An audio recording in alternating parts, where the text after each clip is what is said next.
So firstly, today we're going to, talk about the basics of fiction. And these are the takeaways of the class. So we will actually read a story in the class, a flash fiction piece, and we'll analyze it. Then I will also give you a checklist with which you can analyze your own work when you write short stories and even when you read other stories. And there will also be a few prompts which will help you to start writing. And we will also give you a PDF, towards the end of the class, which will explain the terminology to you since you're new to the form. And there are also other fiction classes that we conduct, which we will make you aware of.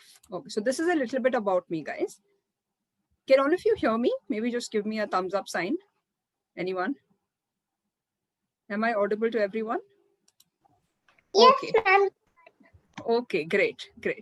Yeah, so I am a Mangalorean and I'm based in Mumbai. Obviously I work with Bound and I was in Bahrain for a very long time, but I have always been writing poetry and prose, and my works have been published in online journals, and I'm working on my own collections at the moment. So I absolutely love fiction. If you ask me to pick any one form, the beauty of fiction is you can take your life experiences, you can take the topics or even things that you don't know, you can research on them and create really interesting tales around them.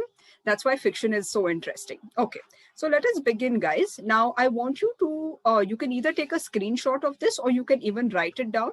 This is a checklist that we will be using to analyze the short story that we are reading today. So why don't you guys you can even take a photo of it, a screenshot, or even just note it down in your book or the Word document, because these pointers will really help you read a story closely, and they will help you with your own short stories as well. Okay. So if you have noted it down, maybe we can quickly start reading the story. Just let me know how long you need, maybe another minute.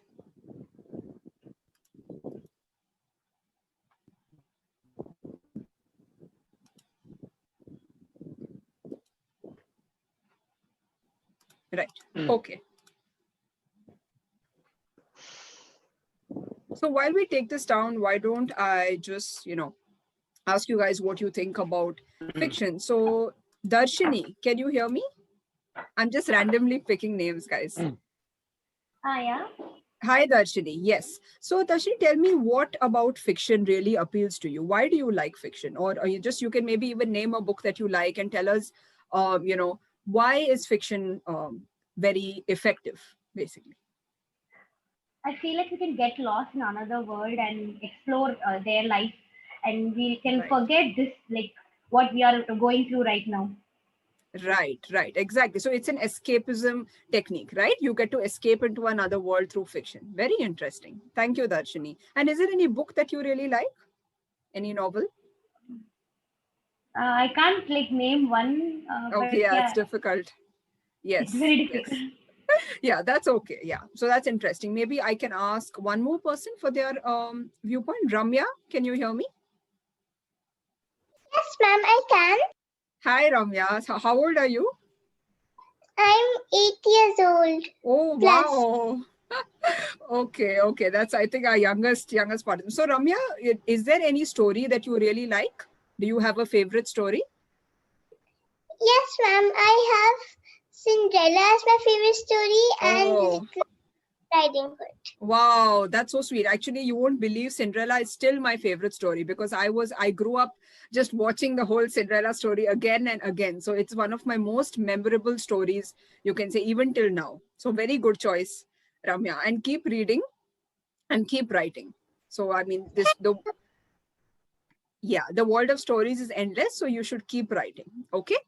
All right. So guys, if you have taken this down, if you have written down this list, let's move on to this. Okay, so now these are prompts. You'll understand why after we read the story and analyze it. Okay, can you please write down these two words in your notebook or in your Word document? The word lost and the word found. Is it clear to all of you? If you want to switch on your video also, you can. It becomes easier to interact if anybody wants to be participative. It's up to you. Okay, so why don't you write these two words? Okay, and then write words that come to your mind when you think of them. For example, the word lost. When you hear the word lost, what comes to your mind? Let me ask somebody here. Sunita, can you hear me? Yes, I can. Yes, Sunita. So when you hear the With the word word lost, love, lost, okay. lost. Wander, Yeah. travel, love. Oh, interesting. Okay, nice. So can you just write this down? I mean, write it Yes, down I'm writing it down. parallelly, yeah, to that. Now, I'm when you listen to the word found, what comes to your mind? Found is bliss, Bliss. Okay, okay. nostalgia, Hmm. Interesting. Okay. goals. Goals. Nice, Yes. nice, cool. So I hope all of you have understood this exercise, right? Look at the word, write whatever comes to your mind. Okay, now these words can be used to build a narrative around it, to build a story around it. Okay, now let us together read a piece. Okay, so we are going to read Lost and Found by Valerie Haggard. So this is a flash fiction piece. Can anybody tell me what is a flash fiction piece? Anyone? What is the word limit? 200. Less than 1,000 Yes. words. Exactly, less than 1,000 words. And we'll also be giving you a PDF towards the end of the class, which will explain everything, clearly. The basic terminology, the word limit, word count, all of that. But it's good that you already know what a flash fiction piece is. Okay, so why I picked this, guys? Because obviously it's a shorter session and we'll be able to read it and analyze it together. Okay, so I will just stop the share so that we can read it together. All right. Okay. 1 second.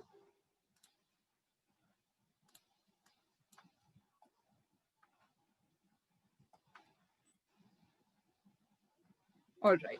So now what I'm going to do is I'm going to share the screen. I'm going to ask somebody to volunteer to read it because it's a lot of fun when we read it together. Okay.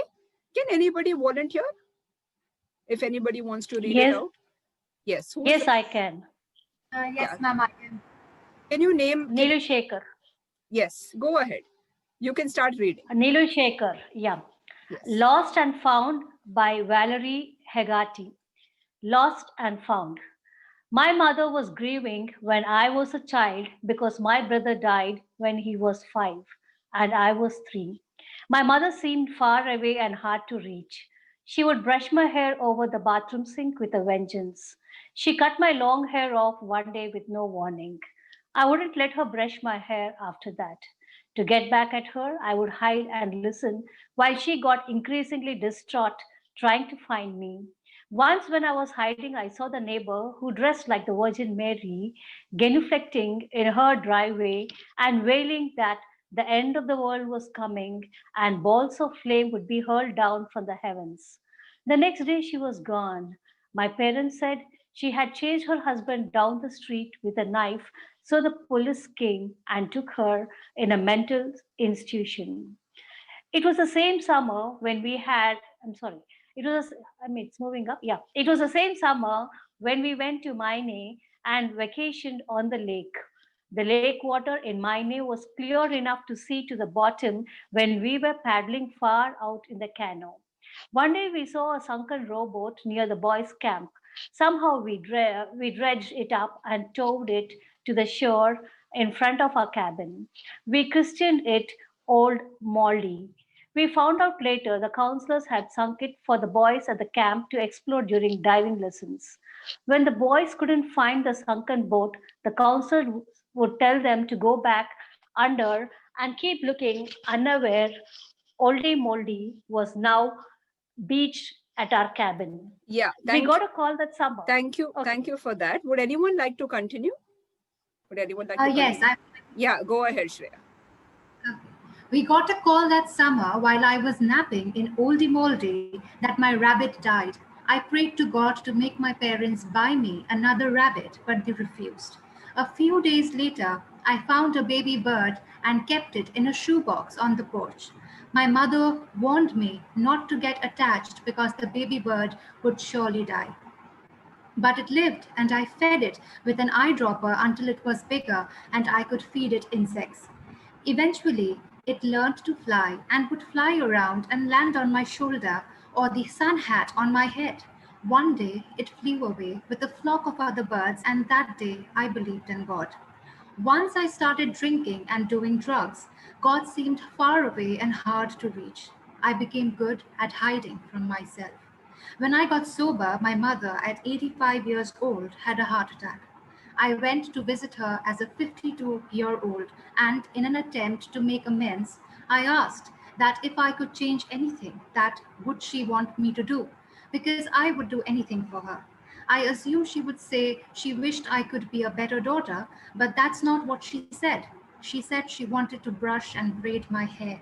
I nodded my head, and my mother got a hairbrush and elastic bands, and she brushed and braided my hair, quite gently and lovingly, at the kitchen table where I grew up. Yes, thank you. So I hope all of you have followed the story so far. It's a very short story, right? Yeah.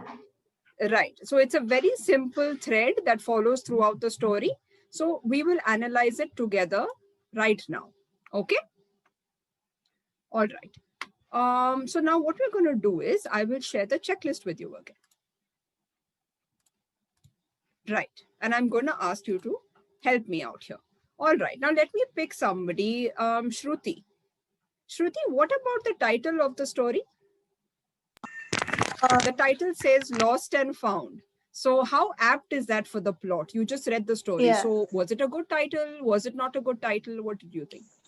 It is a good title in the sense, like, after reading the story, it makes sense that this title was chosen because there are things, multiple things which were lost throughout the story and they were found back. Something as little as Right. brushing of a hair and nostalgia. Right.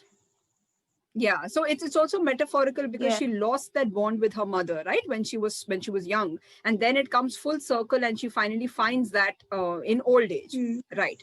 So thank you, Shruti. Yeah. Now, guys, when you think about giving a title to your story, it should neither give away too much of the plot, neither should it be completely absurd, right? Don't just go for a title because it's catchy or because it's clickbait. It should make sense. So over here, there is a reason why she named it Lost and Found, because in the whole piece, in the whole narrative, there is like a circle. There is an entire, you can see a loop that is followed. Something is lost and then it is found. All right. So she's kind of trying to give you that closure through the title also. Now, what about the opening line, guys? Can anybody tell me what the opening line is? Can anyone read it out? I will stop the share and I will tell you what the first line is, okay? Right. So I'm pasting it in the chat box. Can all of you hear it? Sorry. Can all of you see it? My mother was grieving when I was a child because my brother died when he was 5 and I was 3. Why is this the opening line? What is the mood that it sets for the entire piece? Or what is she trying to tell you in the very first line? Can anyone tell me? Sad, melancholy. Right. And she's also giving you a hint that this piece is not going to be easy, right? It's going to be about grief. It's going to be about death, about a complicated mother-daughter relationship, right? And may I interrupt? Yes.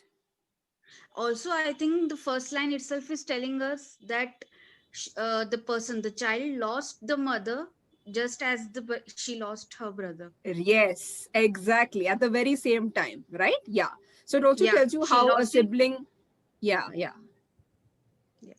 Right. How a sibling relationship affects a sibling. It's not just the parenting that is affected, but also the sibling relationship. Okay. Now, guys, when you're talking about point of view and narration. Can I add in? Yes, but I mean, the reason I'm trying to cover the topics is because it's a very short session. Yeah. But I will definitely pick names to add to certain topics. But I cannot really go on about a single topic because we won't have time to complete everything. Okay. Sure. Yeah. So now when we talk of point of view, guys, when you're saying point of view, the same story can be told from different characters' point of view, correct? If the same story had been told from the mother's point of view, can you imagine how different the story would have been? So that is a difference. So a very young girl in our class today mentioned that she likes the Red Riding Hood, and the Red Riding Hood throughout the years has been told from the Red Riding Hood's point of view, but recently it has been retold from the wolf's point of view, from the wolf's perspective. And the wolf is saying, hey, I'm not a bad guy, you know, hear my story, hear me out. So it makes a very big difference when you change the point of view, or when you change the perspective. Okay, now what do you mean by narration, guys? Which narration was your? First person, second person, or third person? What was it? Anybody? It was first First person. person. First person. Exactly. What is first person? It's as simple as using the word I. Okay. Right. When you use I, it is first person. All right. Now, what about character names, guys? Were there any names in this piece? And what did it tell you? Where is the character from? Where is this story based in, or something? Any idea about the character names? I think it's based in Germany because they're talking about Maine. It's a city in Germany. Right, right. Okay, okay. Anyone else? I think it's probably from the US. Yes, Maybe yes. It's because yeah, right. yeah. Yeah, and also what did it tell you about the character names? Are they very Christian names? Does it give you a sense that they are from probably a rural place, a county? Yeah, yeah. Please mute your audio if you're not answering. So, guys, it's definitely set in the US. It's set in a rural, in a county. How? Because of the scenes and because of the way the lives are lived there. That's how we come to know. So, when you name your characters, please do some kind of thinking when you're naming them. Don't arbitrarily name them. It should make sense. It should be authentic. Okay. Now, what about character arcs, guys? What's the character arc? Now, over here, you see that the mother is broken at the very first, at the opening line, right? She's a broken person because she cannot grieve, she cannot deal with her child's death. But towards the end, isn't there a growth before she dies? Isn't there a change towards the end? So that's a character arc. Okay. Now, what is a plot, guys? Plot is basically the storyline. Okay, it's what the story is about. So it's about this girl's journey. It's about how she's trying to cope with these changes in her life. And overall, the thread, or the plot line is the mother-daughter relationship. Correct? That's why at the end we see there's a certain closure towards that loop. Now, what about dialogues? Were there dialogues in this piece? Anyone? Was it there in the story? I don't think so. There was no dialogues. There were no dialogues in the There were story. no dialogues, Right, but there was like right, a descriptive, Yeah, like it there was was a a description very, of the it was very conversation. descriptive. Yeah, right. there were no So dialogues. maybe let us think about it. Why were there no dialogues? Doesn't it show you that she was alone? Doesn't it show you how lonely the character has felt? And it's almost like she's speaking to you. She's speaking to the reader directly, saying that, I wasn't able to talk about all this all my life, but now that I've reached this stage, I can talk to you about it, right? And remember, guys, I'm not talking about the writer here. It's the character, the narrator. Even though it is a first person I, it's not the writer who's saying all these things. It's a character who's saying this, right? So it's almost like she's talking to you. That's why they have not included dialogues. Okay. Now, what is foreshadowing? Does anybody know the meaning of the word foreshadowing? Anyone? To give hints of something that might happen. One person at a time, please. Yes.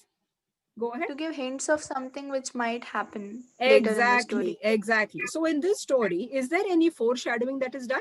Are there any subtle hints of being lost, of The being title? found? Yes. From the title itself, the foreshadowing begins, right? You get to know that, some things are lost, some things are found, and you keep wanting to know what will happen next, whether she will find closure, whether she will find love, whether she'll find normal things in life that normal people do, right? Because you immediately connect to her trauma and you want to know what's going to happen next. Okay. What about the setting? Where was the story set? We just discussed that it's probably set in the US, right? But if you try to narrow the vision, narrow the focus, guys, other than the geographical space, where was it set? Where were the scenes set? Anybody? For example, the last scene. Can you tell me where was it set? Kitchen. Yeah, right. And the last scene is you can almost picture the room. Correct? You can almost picture the sink, you can picture the brush. It's a very domestic space. So don't think that you can't jump between settings within the piece itself. You can, right? It's just your duty to make it very descriptive, to make it believable to the reader. Okay. Now, what is show versus tell? Can anyone tell me? What is show versus tell? I think show would be when you're showing the characters interact, or like when a particular character is doing an action, and tell would be your recollection of it, or like a Right. memory you're describing. Right. So show versus tell is pretty direct. Ma'am, Okay, guys? I want to say Yeah. something that Yes. show versus tell is when you are not describing so much about something, and you are just have written some lines that you can imagine, and telling Right. means you are describing everything. Yes. Yes. So, okay, let me give you an example. Okay. Now, if I'm telling you that a character, let us give the character the name Rahul. Okay. Now, Rahul is angry. Is that showing or is that telling? Telling. It's Telling. It's telling, right? Now, if I say Rahul clenched his fists and hit the table, what is that? Is that showing or Showing. telling? Yes. So Showing, showing. that is the difference, right? So throughout this piece, guys, even though it is almost a monologue, almost like the character or the narrator is talking to you directly, it's very descriptive, right? She's showing you scenes. Couldn't you see the boat? Couldn't you see the surroundings, right? You could see it. So that is basically showing. Okay. The more you show in the story, the more your reader will be invested in it, right? It's almost like watching a movie. Otherwise, it's really boring, right? Just imagine I tell you, Rahul is 8 years old, Rahul goes to school, Rahul loves to do this, he loves to do that. Or if I rather show it to you in a scene, which is more effective? If I show it in a scene, right? Okay. Now, what about the themes covered in the story? It's grief, death, parental relationships, sibling relationships, and much more, right? Coming of age, many things. Now, what about the word choices, guys? Was it a very difficult read or was it an easy story? Easy. Right. Easy. That it was easy, right? Now, that is the choice of the writer. She decided to write it in the very easy manner. But was it the writer who's picking these words, or was it the character or the narrator who could associate these words with themselves? Do you see what I mean? Now, there are certain words used there like Virgin Mary, genuflecting, or Christian. Why did the writer use certain words? I mean, why did the writer use only these words? Doesn't it tell you that the character might be religious? That their exposure might be very, very small, that their world might be really small, that they are not exposed to the outer world, right? So when you pick the word choices also, it is not your idea as a writer to see whether you can show off using certain words, vocabulary, but you have to keep your character in mind, right? So for example, if your character is a software engineer, what will the vocabulary be like? And if you are not a software engineer, so you will have to use words which a software engineer uses, right? You see what I mean? Okay. Now you can read the piece later on and you can underline the lines that stood out to you. So because if you really understand why a line worked for you, then you will be able to use that in your own writing. I mean, you will be able to see read between the lines, read between the words, and analyze it, and see how it works for your own style. Okay. And I would also say, please underline lines that do not work for you, because that's equally important. You need to know why something hasn't worked, right? Now, what about the narrative arc, guys? Again, we have discussed it. There is a loop. So here there's a clear narrative arc. It starts somewhere, ends somewhere, you get a closure. Okay. Now, what is the closing line? Can anyone tell me? And why is the closing line important? What was the closing line here? It's in the kitchen where she's braiding her child's hair. Right. So doesn't that basically show you that, like, it talks about death, it talks about childhood, but it gives you a certain closure, right? Yeah. So when you A full circle. Yeah. So when you leave your reader with a closing line, remember that they should be still thinking about the story when they leave the page, when they leave the story. So that's very important. I do not mean, just have a gimmicky ending for the sake of it, because it should make sense. But the closing line should always be something memorable. All right. Okay. Now, guys, you have already worked on the prompt. You have, can you see the screen, guys? Yeah, you've already worked on the prompt, so you can use those keywords to build on a story, to build on a narrative of your own. All right. So now what we'll do is, guys, now that you have read the story, now that you know how to analyze it, what I would really want you guys to do is, with any story that you read from now on, please use this checklist to analyze it. Okay. And with your own story, so that you know what is important, so that you don't miss out on anything. All right. So do you have any doubts? Any doubts about the story or writing a story itself? Can you please explain the point foreshadowing? Yes, yes. So foreshadowing is just giving hints, okay? It's giving subtle hints to the reader that something is about to happen. So for example, in stories which have mystery, which have suspense, you cannot hide anything from the character throughout the story and suddenly, one second. Yeah, and suddenly, reveal it at the end, right? That will seem very absurd. So your reader will wonder, well, like, where was this all the time? Why is this a surprise? So to avoid this kind of unnecessary surprise or shock ending, that's when you give hints throughout the story. Okay, I hope that clarifies it. Yes. Ma'am, by setting, do you mean the backdrop, or like, Yes. can you explain about the setting?